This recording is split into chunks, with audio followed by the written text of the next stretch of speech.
మొదటి దినవృత్తాంతములు 11వ అధ్యాయము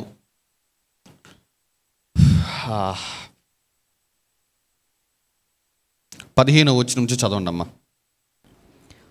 30 మంది పరాక్రమశాలులలో 30 మంది పరాక్రమశాలులలో ముఖ్యులకు ఈ ముగ్గురు అదుల్లాము అను చట్టు రాతి కొండ గుహలో నుండి దావీదు నొద్దకు వచ్చిరి. ఆ గుహలో ఉండు దావీదు నొద్దకు వచ్చిరి. ఫిలిష్తీయుల సమూహము రెఫాయీయుల లోయలో దిగి ఉండెను. దావీదు మరుగు ఎక్కడున్నాడంట? మరుగు స్థలమందు ఉండగా ఫిలిష్తీయుల దండు బెత్లెహేమునందుండెను. చాలు, ఫిలిష్తీయుల దండు బెత్లెహేమునందు. తర్వాత మళ్ళీ కంటిన్యూ చేద్దాం. చూడండి, దావీదు రాజైన తర్వాత ఒకానొక దినమున ఫిలిష్తీయులు యుద్ధమునకు ఇజ్రాయెల్ దేశం మీదకి దండెత్తి వచ్చారు.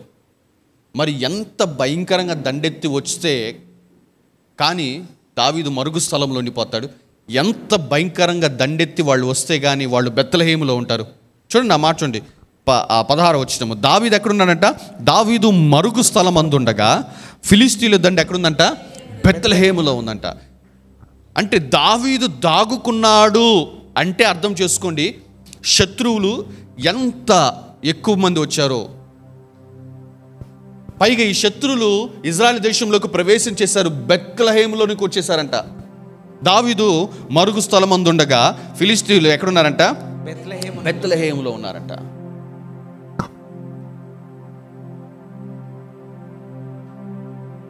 ఒక పోరాటము జరుగుతున్నది అక్కడ. ఆ పోరాటములో, ఆ శ్రమలో దేవుని కుమారుడు, దేవుని బిడ్డ దావీదు మరుగు స్థలములో ఉంటున్నాడు. ఈ మరుగు స్థలములో ఉండటము చాలా చాలా అవసరమమ్మా. ఈ మరుగు స్థలములో ఉంటే కానీ అపవాదికి మనము దొరకము. ఈ మరుగు స్థలములు ఉంటేనే అపవాది చేతికి మనము చిక్కము. చూడండి, బెత్లెహేములోనికి వచ్చేసారు మొత్తము. ఇటువంటి టైంలో దావీదు గనక బెత్లెహేములో తన పురములో ఉంటే దావీదును బంధించి తీసుకుని వెళ్ళేవాళ్ళు, లేదా దావీదుని అక్కడే హతమార్చేవాళ్ళు. సో తన ప్రాణమును కాపాడుకోవాలి అంటే, తన రాజ్యమును కాపాడుకోవాలి అంటే నాయకుడు, దేవుని కుమారుడు దాగుకోవాల్సిన పరిస్థితి ఉంటుంది. ఖచ్చితంగా దాక్కోవాలి. మనము కూడా అదేనమ్మా నేను చెప్తున్నానమ్మా. మనము ఒక శ్రమ గుండా వెళుతున్నప్పుడు, మనం ఒక శోధన గుండా వెళుతున్నప్పుడు మనము కూడా ఖచ్చితంగా దాగుకోవాల్సిన పరిస్థితి ఉంటుంది. అయితే మనం ఎక్కడ దాగుకోవాలి? మన దాగు చోటు యెహోవాయే. హల్లెలూయా. కీర్తనలు 32:7 వచనం చదవమ్మా. 32వ కీర్తన 7వ వచనం చదువు.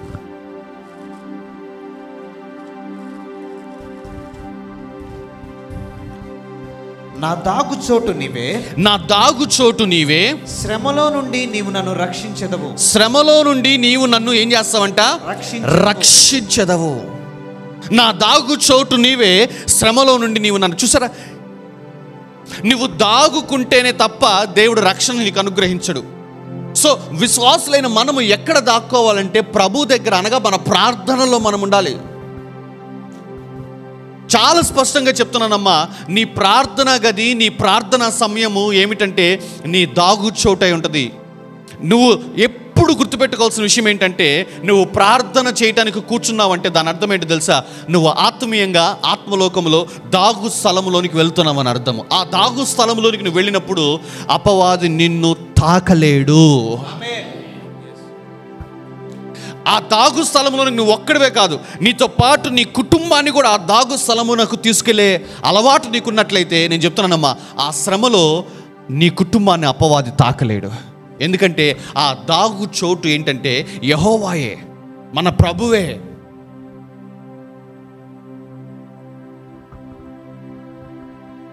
అయితే ఇలాంటి దాగు చోట్లో ఉన్నప్పుడు, ఇలా మనము మరుగై ఉన్నప్పుడు అపవాది చేసే కుయుక్తు గురించి మీతో మాట్లాడతాను. మొదటి దినవృత్తాంతములు వెళ్ళిపోండమ్మా. ఇంతకంటే మొదటి దినవృత్తాంతములు 11వ అధ్యాయము 16 నుంచి చదవండమ్మా మరలా. దావీదు మరుగు స్థలమందుండగా ఫిలిష్తీయుల దండు బెత్లెహేమునందుండెను. దావీదు ఆశపడి బెత్లెహేమునందలి ఊరి గవిని యొద్ద బావి నీళ్లు కొంచెము నాకు దాహమునకు ఎవడు తెచ్చి ఇచ్చునని అనగా. ఇదేంటి అసలు అక్కడ జరుగుతున్న సీన్ ఏంటమ్మా? పోరాటము. ఈ పోరాటంలో ఈయనేంటి దాక్కున్నాడు, ఇల్లు వదిలిపెట్టి పారిపోయాడు. ఇల్లు వదిలిపెట్టి పారిపోయి ఒక మరుగు స్థలంలో దాక్కున్న ఆయనకి దాహం వేస్తే పక్కన నీళ్ళు ఉండవా? That is how the devil, అపవాది దావీదుని ఎట్లా ప్రేరేపిస్తుందో చూడు. అంటే అతడు తన మరుగైన స్థలములో నుంచి బెత్లెహేముకు రావాలని చెప్పి. ఎందుకంటే బెత్లెహేములో ఎవరున్నారు? ఫిలిష్తీయులు ఉన్నారు. ఇతడు ఏ నీళ్లు తాగాలనుకుంటున్నాడు? బెత్లెహేము దగ్గర ఉన్న నీళ్లు తాగాలనుకుంటున్నాడు.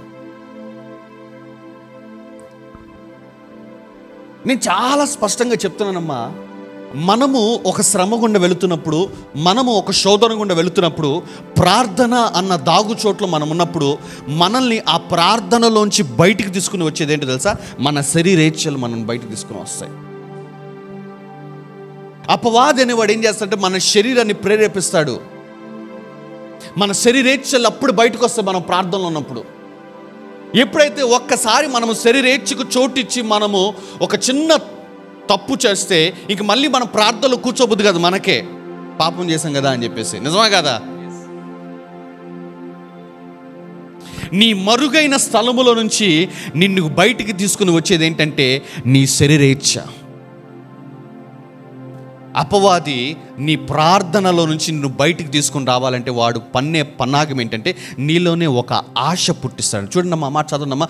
దావీదు ఆశపడి బెత్లెహేమునందలి ఊరి గవిని యొద్ద బావి నీళ్లు కొంచెము బెత్లెహేమునందలి ఊరు గవిని యొద్ద బావి నీళ్లు కొంచెము నాకు దాహమునకు ఎవడు తెస్తాడు అంటున్నాడు. అసలు నువ్వు నీతో పాటు వాళ్ళంతా దాక్కొని మరుగైన స్థలంలో ఉన్నారు, అదుల్లాము గుహల్లో బతుకుతున్నారు. అటువంటి టైంలో అపవాది చూడండి తన శరీరాన్ని ఎట్లా ప్రేరేపిస్తుందో, తన ఆలోచనలు ఎట్లా ఇస్తుందో చూడండి. దేవుడు నాతో మాట్లాడుతూ చెప్పిన మాటమ్మా, మనము మన ప్రార్థనలో, మనము మన ఉపవాసాలలో నిరంతరము ఉండాలి అని చెప్పేసి ఈ శ్రమ పోయేంత వరకు ప్రార్థన ఆపకూడదు, ప్రతిరోజు ప్రార్థన చేయాలని మనం అనుకున్నప్పుడు అపవాది ఎట్లా పనిచేస్తాడంటే మన శరీరము ద్వారా పనిచేస్తాడు. ద ఫ్లెష్లీ డిజైర్, మన శరీరేచ్ఛ అప్పుడు బయటకు వస్తుంది. ఎందుకంటే నీవు ప్రార్థనలో ఉన్నప్పుడు అపవాది నిన్ను తాకలేడు, నీ కుటుంబము ప్రార్థనలో ఉన్నప్పుడు అపవాది నిన్ను తాకలేడు.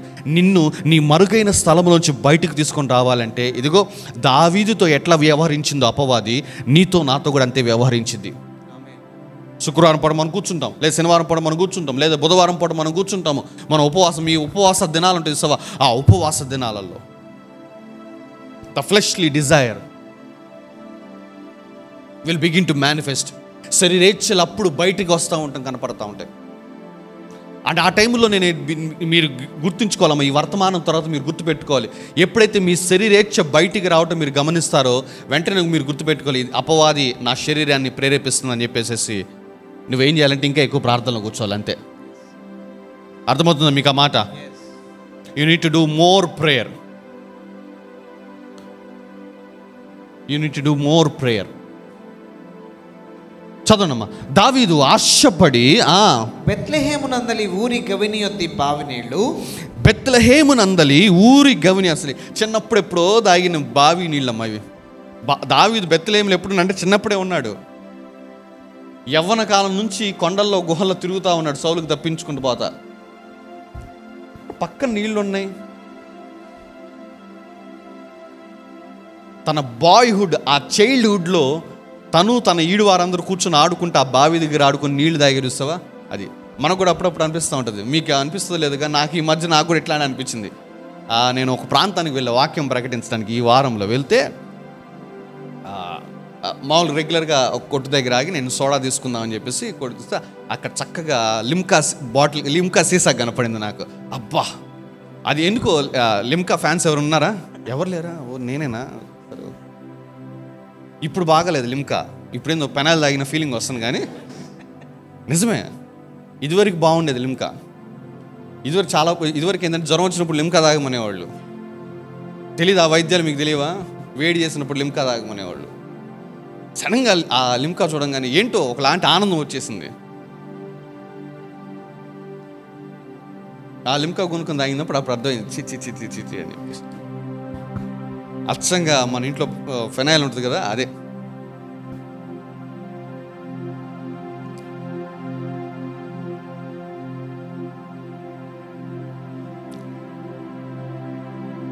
మనము మన ప్రార్థన గదుల్లో ఉన్నప్పుడు ఖచ్చితంగా మనల్ని బయటికి తీసుకొని రావటానికి అపవాది వాడే ఏకైక పన్నాగం అని చెప్పొచ్చు ఇది ఏమిటంటే శరీరేచ్ఛ. నీ శరీరాన్ని ప్రేరేపిస్తాడు, నువ్వు అందులోంచి బయటికి వచ్చేటట్టుగా. కానీ ఇక్కడ దావీదు ఏం చేశాడంటే తన పనివారిని పంపించాడు. ఇది కూడా చాలా తప్పే.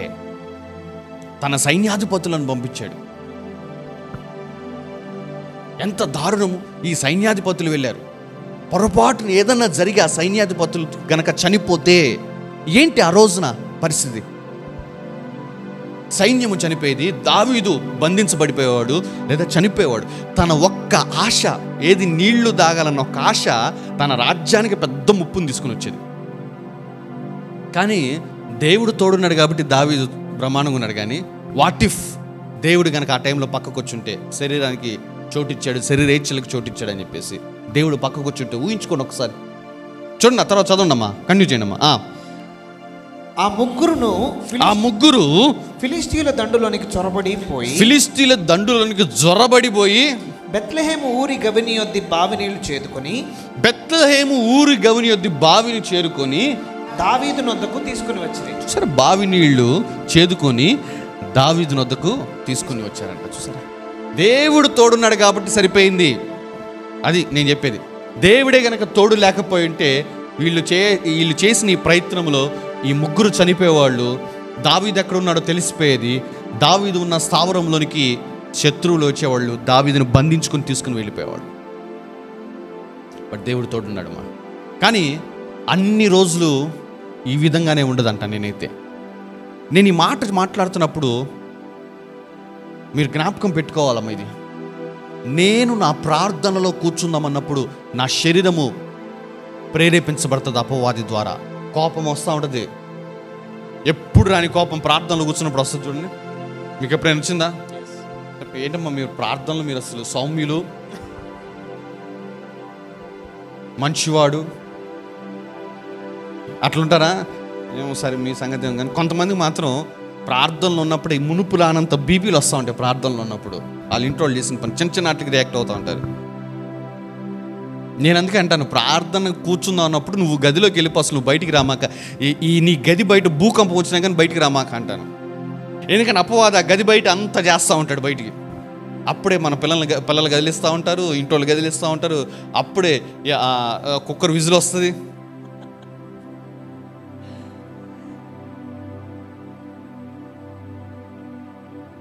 గుర్తుపెట్టుకోమా, మనము పోరాటములో ఉన్నప్పుడు ఖచ్చితంగా అపవాది అనేవాడు మన శరీరాన్ని ప్రేరేపిస్తాడు. కానీ ఆ యొక్క పోరాటము ముగిసిన తర్వాత గొప్ప ఆశీర్వాదం దేవుడు మనకు అనుగ్రహిస్తాడు. హల్లెలూయా. ఈ పోరాటము తర్వాత దావీదు యొక్క రాజ్యాన్ని దేవుడు స్థిరపరిచాడు. ఈ పోరాటం తర్వాతే ఆ పోరాట సమయంలో, ఆ వాగ్దానము కొరకు కన్నీరు కార్చే సమయంలో మనము ఎదుర్కొనే ఆ శ్రమ ఉంటుంది చూసావా, ఆ కష్టం ఉంటుంది చూసావా, అది చూచినప్పుడు చాలా దిగాలు పడిపోతూ ఉంటామమ్మా. ఇంత తప్పు ఇంత అయిద్దేమో, బహుశా ఇంత కష్టం ఇంత అయిద్దేమో. ఒకసారి మొదటి దినవృత్తాంతములు ఇది ఇలాగా పెట్టేసేసి మళ్ళీ దీని దగ్గరికి వద్దాము.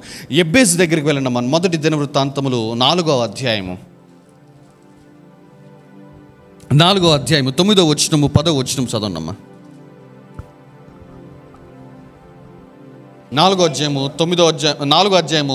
9-10 వచనాలు చదవండమ్మా. ఎబ్బేజు తన సహోదరుల కంటే ఘనము పొందినవాడై ఏం పొందాడంట? ఘనము పొందినవాడై ఉండెను. వేదన పడి ఇతని కంటినని అతని తల్లి అతనికి ఎబ్బేజు అని పేరు పెట్టాను. చూడండి, ఎబ్బేజు అంటే అర్థం ఏంటంటే వేదన. తల్లి ఏమంటుందంటే, వేదన పడి నేను ఇతన్ని కన్నాను కాబట్టి వీడి పేరేంటి? వేదన. అమ్మ నేను చెప్తున్నాము, కొన్ని ప్రామిసెస్ ఈజీగా నీ జీవితంలో నెరవేరవు, వేదన పడి కంటాం మనము. కొన్ని వాగ్దానాలు నెరవేర్పు ఈజీగా మన జీవితంలో జరగవు, చాలా పోరాటం గుండా వెళ్ళాల్సి వస్తుంది, రక్తము కార్చాల్సి వస్తుంది మనం. Do you think spiritual warfare అంత ఈజీగా ఉంటుంది అనుకుంటున్నావా? ఆత్మీయ పోరాటము అంత తేలిగ్గా ఉంటుంది అనుకుంటున్నావా? నో. కొన్ని వాగ్దానాలు మనము స్వతంత్రించుకొని పొందుకొని అనుభవించాలి అంటే ఇదిగో యూ నీడ్ టు, నువ్వు మునుపెన్నడూ చెల్లించినంత వెల, కన్నీరు ఇదంతా కారుస్తూనే ఉండాలి. ఇదిగో యెబేజు తన తల్లి గర్భం నుంచి బయటికి రావాలి అంటే ఆ తల్లి ఎంత వేదన పడింది చూడండి. ఎంత వేదన పడితే పుట్టిన కుమారుడి మీద కనీసము సంతోషం కూడా లేకుండా ఆ పుట్టిన కుమారుడికి ఏమని పెట్టేసిందంట? వేదనను పెట్టేసేసింది. దట్ ఈస్ ద రీజన్ అమ్మా, ఈరోజు నీ వాగ్దానాలని నువ్వు ఎంత వేదన పడి కంటావో నాకు తెలీదు. బట్ నేను చెప్తున్నామ్మా, నీకు అనుగ్రహించబడిన అన్ని వాగ్దానాలు కాదు కానీ కొన్ని వాగ్దానాలకు మాత్రము నువ్వు చాలా శ్రమ పడి వాటిని కంటావు అంతే. నువ్వు చాలా శ్రమ పడి కనాలి. యెబేజుకి ఆ తల్లి జననం ఇవ్వగానే ఆ తల్లి అనుకుంది, వీడి పేరు వేదన, ఎందుకంటే వీడిని వేదన పడి కన్నాను అని చెప్పేసి అనుకుంది. కానీ ఆ పై వచనంలో దేవుడు అన్నాడు, యెబేజు తన సహోదరులందరికంటే చూసారా, ఘనత కలిగిన ఒక కుమారుని కనాలంటే, అంటే ఘనత ఆ కుటుంబంలోనికి రావాలి అంటే ఆ కుటుంబం ముందు దేన్ని ఎదుర్కొంది? వేదన ఎదుర్కొంది. ఘనత ఆ కుటుంబం మీదకి రావాలి అంటే ఆ కుటుంబం మొదట ఏం ఎదుర్కొంది? వేదన ఎదుర్కొంది. యెబేజు అనుకుంది, వీడు పుట్టేటప్పుడే నన్ను ఇంత బాధ పెట్టాడు, వీడు ఇంకా పెరిగినంత కాలం, వీడి భూమి మీద ఉన్నంత కాలం ఇంకెంతమందిని బాధ పెడతాడో, కాబట్టి వీడికి ఒక గుర్తింపు ఇచ్చేసాలి, వీడి పేరే వేదన అని పెడితే ఇంక వీడి స్నేహితులు వీడితో ఎవరు సహవాసం చేయరు, వీడితో ఎవరు స్నేహం చేయరు అని చెప్పేసి ఆ తల్లి వేదన అని పెట్టేసేసింది. కానీ దేవుడు నిర్ణయించింది ఖచ్చితంగా నెరవేరక మానదంట. నేనైతే తల్లి అనుకుంది యెబేజు వేదన అని, దేవుడు అనుకున్నాడు యెబేజు అంటే ఘనత అని చెప్పేసి. తల్లి ఏమనుకుంది? యెబేజు అంటే వేదన. ఎందుకంటే చుట్టూ పరిస్థితులు చూసి ఆమె ఆ రకంగా అనుకుంది. నువ్వు కూడా బహుశా ఈరోజు నువ్వు ఎదుర్కొంటున్న పరిస్థితులు చూసి, ఈరోజు నీ జీవితంలో ఎదుర్కొంటున్న ఆ కష్టాలను చూసి, ఆ సరిపడిన ఆ డబ్బును చూసి, ఇవన్నీ చూసి ఒకలాంటి విసుగు పుట్టిపోయి వేదన గుండా వెళ్ళిపోయి ఇలాగే ఉంటున్నావేమో. నేను చెప్తున్నానమ్మా, ఒకవేళ ఎవరన్నా ఇక్కడ వేదన గుండా వెళుతున్నట్లయితే మీ జీవితంలో తర్వాత మీరు చూడబోయేది ఘనత. హల్లెలూయా, హల్లెలూయా, హల్లెలూయా. మరలా చెప్తున్నానమ్మా, ఎందుకంటే కొన్ని వాగ్దానాలు, కొన్ని ఆశీర్వాదాలు మనము పొందుకోవాలంటే అంత తేలిగ్గా రావు. మీరందరూ సొంత ఇళ్లలో ఒక డూప్లెక్స్ హౌసెస్లో ఉండాలంటే అంత తేలిగ్గా ఎట్లా వస్తుంది?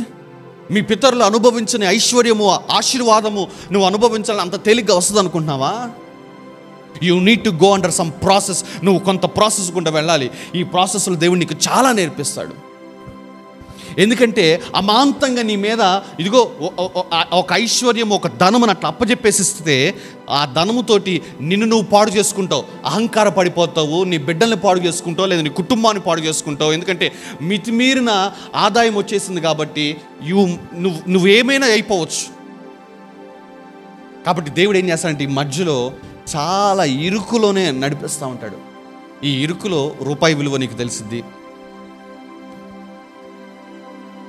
ఆ రూపాయిని ఎంత జాగ్రత్తగా ఖర్చు పెట్టుకోవాలో తెలిసింది. వన్స్ దేవుడు అనుకున్న ఆ రూపము నీలో చెక్కబడిన తర్వాత ఇదిగో అప్పుడు కొలత లేని ఆశీర్వాదం దేవుడు నీకు అనుగ్రహిస్తాడు. అప్పుడు ఇదిగో నీవు పాడైపోవు, నీ జీవితాన్ని పాడు చేసుకోవు. ఎందుకంటే నువ్వు కొంత ప్రాసెస్ గుండా వెళ్ళావు. బెత్షెబాతోటి దావీదు పాపం చేశాడు. ఆ పాపము చేసినందువలన పర్యవసానముగా అతడు తన జీవితంలో భయంకరమైన శ్రమను గుండా వెళ్ళాడు. తన సొంత కుమారుడు అబ్షాలోము అతన్ని తరిమాడు. తన రాజ్యంను వదిలిపెట్టేసి అడవుల్లో దాక్కోవాల్సిన పరిస్థితి వచ్చేసింది. ఆఖరికి ఈ క్రమంలో తన సొంత కుమారుణ్ణి కూడా కోల్పోయాడు. ఆ ఉపపత్నుల్ని కోల్పోయాడు. భయంకరమైన అపవాది ఆ నింద అతని మీదకి వచ్చేసింది. ఈ ప్రాసెస్ అంతా దేవుడు నడిపించాడు. కావాలని దావీదుని క్షమించినప్పటికి కూడా ఈ ప్రాసెస్ గుండా దేవుడు నడిపించాడు. దావీదు వృద్ధాప్యంలో ఉన్నప్పుడు అతనికి వెట్ట కలగాలని చెప్పేసి ఆ ఊరిలో ఉన్న కన్యకను తీసుకుని వచ్చేసి, ఒకసారి వెళ్తారా? మొదటి సమూయేలు 2వ గ్రంథం అనుకుంటా, ఒకసారి వెళ్ళండి అమ్మా. మొదటి అధ్యాయం మొదటి వచ్చిన చదవమ్మా. రాజైన దావీదు బహువృద్ధుడు కాగా సేవకులు అతనికి ఎన్ని బట్టలు కప్పినను అతనికి వెట్ట కలగక ఉండెను. కాబట్టి వారు, మా ఏలిన వాడవును రాజువు నగు నీ కొరకు తగిన చిన్నదాన్ని వెదుకుట మంచిది. ఆమె రాజైన నీ సముఖమందుండి నిన్ను ఆదరించి వెట్ట కలుగుటకు నీ కౌగిటిలో పండుకొనునని చెప్పి ఇజ్రాయేలీల దేశపు దిక్కులన్నిటిలో తిరిగి ఒక చక్కని చిన్నదాన్ని వెదికి అబీషగు అను షునేమీరాలిని చూచి రాజు నద్దకు తీసుకుని వచ్చిరి. ఈ చిన్నది బహు చక్కనిదై ఉండి రాజును ఆదరించి ఉపచారము చేయుచుండెను, కానీ రాజు దానిని కూడలేదు. చూసారా, రాజు దాన్ని ఏం చేయాలంట? కూడలేదు. ఎట్లా వచ్చింది ఇంతటి మార్పు అంటే అతడు వెళ్ళిన ఆ ప్రాసెస్. ఎందుకంటే ఒకానొక టైంలో ఇలాగే పరస్త్రీ వ్యామోహంతో అతడు చేసిన ఆ ఒక పాపపు పని వలన తన కుమారుడు కానీ, తన రాజ్యం కానీ, తన మీదకు వచ్చిన ఆ నింద కానీ, ఆ సాక్షి మొత్తము పోగొట్టుకున్నాడు. అతడు ఎంతగా మారాడంటే ఇప్పుడు దావీదు అతని దగ్గరికి ఆ రాజ్యంలోని పెద్దలే తీసుకుని వచ్చారు. ఒక చిన్నదాన్ని తీసుకుని వచ్చినా కూడా అతడు దాన్ని కూడలేదంట. ద చేంజ్ చూసారా, ఈ ప్రాసెస్లో దావీదు ఎంత మారాడో చూడండి. అలాగే నేను చెప్తున్నానమ్మా, నువ్వు వెళుతున్న ఈ ఇరుకు ఉంది చూసావా, ఇది చాలా విలువైంది. ఈ వేదన ఉంది చూసావా, ఇది చాలా విలువైంది. ఈ సరిపడని డబ్బులు, ఆదాయము, నువ్వు కంప్లీట్గా నువ్వు నీ బిడ్డలు బిల్స్ అన్ని కట్టుకోవడానికి కూడా సరిపడని ఆ ఆదాయము, ఇవన్నీ చాలా విలువైన పాఠాలమ్మా. ఈ విలువైన పాఠాల్లో నీలో ఒక క్యారెక్టర్ డెవలప్ అవుతుంది. దేనికి ఖర్చు చేయాలి, దేనికి ఖర్చు చేయకూడదో తెలుసుకుంటావు. అనవసరమైన ఖర్చులు పెట్టుకో. అనవసరమైన దాన్ని ఏమంటారు, ఎచ్చులకు కూడా నువ్వు పోవు. చాలా జాగ్రత్తగా ఉంటావు. ఒక క్యారెక్టర్ డెవలప్ అవుతుంది. వన్స్ దేవుడు నిన్ను చూసిన తర్వాత, నేను అనుకున్న రూపము ఇతనిలో కలిగింది అన్నప్పుడు, దెన్ దేవుడు ఆశీర్వాదం కుమ్మరించడం స్టార్ట్ చేస్తాడు. ఎబ్బేజుని తనకివ్వక మునుపు అతని తల్లి కానీ, ఆ కుటుంబం కానీ భయంకరమైన వేదనలు గుండా వెళ్ళింది. నేను అనుకుంటాను, బహుశా ఎబ్బేజు తల్లి గర్భంలో పడగానే ఆ ఇంట్లో పరిస్థితులన్నీ మారిపోయి ఉంటాయేమో. బహుశా తినటానికి కూడా సరిగ్గా తిండి ఉండేది కాదేమో. బహుశా ఇంటికి ఎప్పుడు అప్పులు వాడు వస్తూ ఉండేవాడేమో. మునుపెన్నడు ఎదుర్కొని అవమానాలు ఎదుర్కొంటూ ఉండేమో. వీళ్ళు అనుకున్నారు, ఈ పిల్లోడు ఏ గడియలో నా కడుపులో పడ్డాడేమో, కానీ అప్పటి నుంచి మన రాతంతా మారిపోయిందని చెప్పేసి ఆ కుటుంబము ఆ ఎబ్బేజు మీద ఒకలాంటి హేయభావం కలిగి ఉన్నారేమో. ఆ 9 నెలలు భయంకరమైన కష్టాలు చూసుండారేమో. కానీ ఆ బిడ్డ బయటికి వచ్చిన తర్వాత ఆ బిడ్డ దేవుడని యెహోవాకు ప్రార్థన చేశారు. ఆ వచనం చదువుదాం ఒకసారి. మొదటి దినవృత్తాంతములు 4వ అధ్యాయము. మొదటి దినవృత్తాంతములు 4వ అధ్యాయం 10వ వచనం చదవండమ్మా. ఎబ్బేజు తన సహోదరుల కంటే ఘనము పొందిన వాడై ఉండెను. వేదన పడి ఇతని కంటినని అతని తల్లి అతనికి ఎబ్బేజు అని పేరు పెట్టెను. ఎబ్బేజు ఇశ్రాయేలుల దేవుని గూర్చి మొరపెట్టి, నీవు నన్ను నిశ్చయముగా ఆశీర్వదించి. ఎబ్బేజు ఇశ్రాయేలుల దేవుని గూర్చి ఏం చేశాడంట? మొరపెట్టి, నీవు నన్ను నిశ్చయముగా ఆశీర్వదించి నా సరిహద్దులను విశాలపరిచి నీ చెయ్యి నాకు తోడుండా దయచేసి నా కీడు రాకుండా దానిలో నుండి నన్ను తప్పించుమని ప్రార్థింపగా దేవుడు అతడు మనవి చేసిన దానిని అతనికి దయచేసి. సార్, దేవుడు అతడు మనవి చేసిన దానిని అతనికి దయచేశాడంట.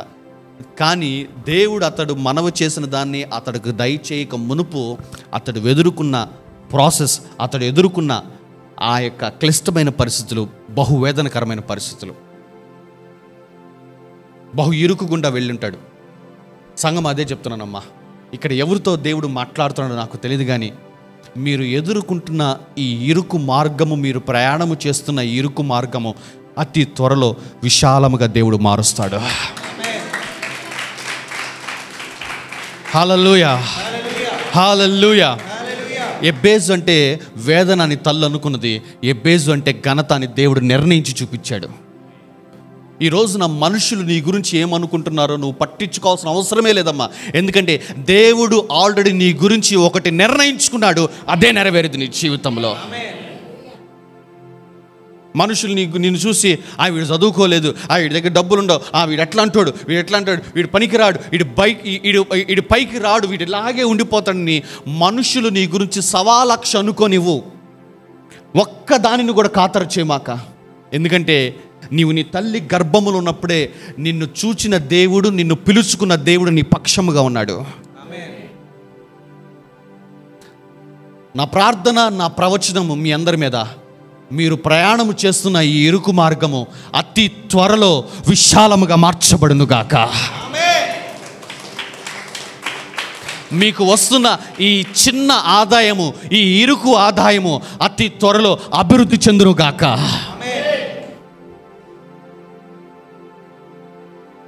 ఇప్పుడు వెళ్ళిపోండమ్మా, దావీదు దగ్గరికి వెళ్ళిపోండమ్మా, నేను ముగించేసేస్తాను. మొదటి దినవృత్తాంతములు 11వ అధ్యాయం. ఆ ముగ్గురు 11వ అధ్యాయం 18వ వచనం చదువునమ్మా. ఆ ముగ్గురును ఫిలిష్తీయుల దండులోనికి చొరబడిపోయి బెత్లెహేము ఊరి గవిని యొద్ద బావి నీళ్లు చేదుకొని దావీదు నొద్దకు తీసుకుని వచ్చిరి. బెత్లెహేము ఏంటమ్మా, ఊరి గవిని యొద్ద బావి నీళ్లు చేదుకొని దావీదు నొద్దకు తీసుకుని వచ్చిరి. అయితే దావీదు ఆ నీళ్లు త్రాగుటకు మనస్సు లేక, దావీదు ఆ నీళ్లు త్రాగుటకు ఏంటంట మనస్సు, అదేంటి అసలు తాగుదాం తెప్పించుకుంది మనోడే కదా, బ్రదరే కదా, నిజమా కాదా? తాగుదాం తెప్పించుకున్నాడు, ఏం చేశాడు? తాగుటకు మనస్సు లేక, అంటే మునుపున్న మనసు ఇప్పుడు ఏమైంది? దేవుడు గట్టికి కొట్టుంటాడు. ఈ గ్యాప్లో వాళ్ళు అట్లా వెళ్ళంగానే మనోడు చక్కగా కూర్చొని అస్సలు ఇప్పుడు నీళ్ళు వస్తే నేను తాగుతానగానే ఆ మరుగైన స్థలంలో ప్రభు మంచిగా మాట్లాడుంటాడు, లేదా కొట్టుంటాడు, వాట్ ఎవర్. మనసు మాత్రం మారింది. ఇప్పుడు చూడండి, వాళ్ళు తెచ్చిన నీళ్ళు చదవమా మాట. అయితే దావీదు ఆ నీళ్లు త్రాగుటకు మనస్సు లేక యెహోవాకు అర్పితముగా వాటిని పారబోసి నేను ఇలాగు చేయకుండా నా దేవుడు నన్ను కాచును గాక, ప్రాణమునకు తెగించి ఈ నీళ్లు తెచ్చిన ఈ మనుషుల రక్తమును నేను త్రాగుదునా అని చెప్పి చూసారా, త్రాగకపోయి. చూడండి, అదేంటమ్మా ఇప్పుడు తెచ్చుకున్నాడు. మీరు ఇక్కడ చాలా ఇంకొక పాట నేర్పిస్తాను చూడండి. వాళ్ళు కష్టపడి ప్రాణాలు తెగించి వెళ్ళి నీళ్ళు ఇతనికి తీసుకుని వచ్చారు. ఇతను ఏం చేశాడు? పారబోసేశాడు. యెహోవాకు అర్పితం అన్నాడు. దావీదు చేస్తున్న పనేడు తెలుసా? He is honouring the blood sweat of those 3 people. ఆ ముగ్గురు సైన్యాధిపతుల యొక్క ఇదిగో చెమట రక్తమును ఘనముగా ఎంచుతున్నాడు.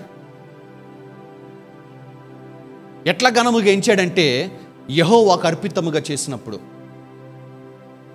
ప్రియ సహోదరి, ప్రియ సహోదరుడా, నీ ఆదాయమును, నీ ఉద్యోగమును నువ్వు ఘనముగా ఎట్లా ఎంచగలవంటే ఆ ఆదాయంలోంచి శ్రేష్టమైన భాగము యెహోవాకు తీసుకుని వచ్చినప్పుడు నీ రక్తమును, ఇదిగో నీ కష్టమును నీవు ఘనముగా ఎంచుతున్నట్టు అర్థం.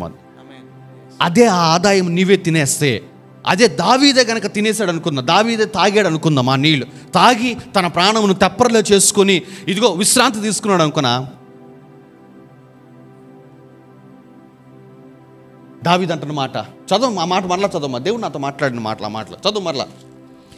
నేను ఇలాగు చేయకుండా, అయితే దావీదు ఆ నీళ్లు త్రాగుటకు మనస్సు లేక యెహోవాకు అర్పితముగా వాటిని పారబోసి నేను ఇలాగు చేయకుండా నా దేవుడు నన్ను కాచును కాక, నేను ఇలాగు చేయకుండా నా దేవుడు నన్ను కాచును గాక. కొంతమంది ఇలాగు చేయకుండా మీ దేవుడు మిమ్మల్ని కాచును గాక. మీరు మీ ఆదాయాల్ని మీరు తినివేస్తూ ఉన్నారమ్మా. మీ దశమ భాగములు దేవుడికి చెల్లించకుండా మీరు తినివేస్తున్నారు. మీరు ఇలాగూ చేయకుండా దేవుడు మిమ్మల్ని కాచునుగాక. ఆమేన్. చదవనమ్మా. ప్రాణమునకు తెగించి ఈ నీళ్లు తెచ్చిన ఈ మనుషుల రక్తమును, ప్రాణమునకు తెగించి, చూసారా, ఈ నీళ్లు తెచ్చిన ఈ మనుష్యుల రక్తము, చూసారా, ఈ నీళ్లు తెచ్చిన ఈ మనుష్యుల రక్తమును నేను త్రాగుదునా అని చెప్పి తాగకుండా పారబోసి ఇది యెహోవాకు అర్పితము, అంటే ఇది యెహోవాకు అర్పణ అన్నాడు. యెహోవాకు అర్పణ. వాళ్ళ రక్తముతోటి కష్టపడి తెచ్చిన ఆ నీళ్లు దేవునికి అర్పితముగా చేసి వాళ్ళ యొక్క కష్టాన్ని ఘనపరుస్తున్నాడమ్మా. The real honour for your blood and sweat. నీ చెమట, నీ రక్తమునకు నువ్విచ్చే నిజమైన ఘనత ఏంటో తెలుసా? అది నీ దేవుని దగ్గర తీసుకుని వచ్చి అర్పితముగా చేసినప్పుడు. అర్థమవుతుందా మీకు ఆ మాట? అలా కాకుండా నీవు తినివేస్తూ, నీ కుటుంబము తినివేస్తూ, దానిని బట్టి మీ ప్రాణములను తెప్పరిలా చేసుకుంటున్నారంటే, సంగమా, నీ ఆదాయాన్ని నువ్వు ఘనముగా ఎంచటం లేదు. నువ్వు దేన్నైతే ఘనముగా ఎంచవో అది అతి త్వరలో నీ యొద్ద నుంచి తొలగించబడుతుంది. మీకు అర్థమవుతుంది ఆ మాట? దేనిని ఘనముగా ఎంచవో దానిని నీ దగ్గర నుంచి దేవుడు తీసివేస్తాడు. సో ఇలాగూ చేయకుండా మీ దేవుడు మిమ్మలను కాచునుగాక.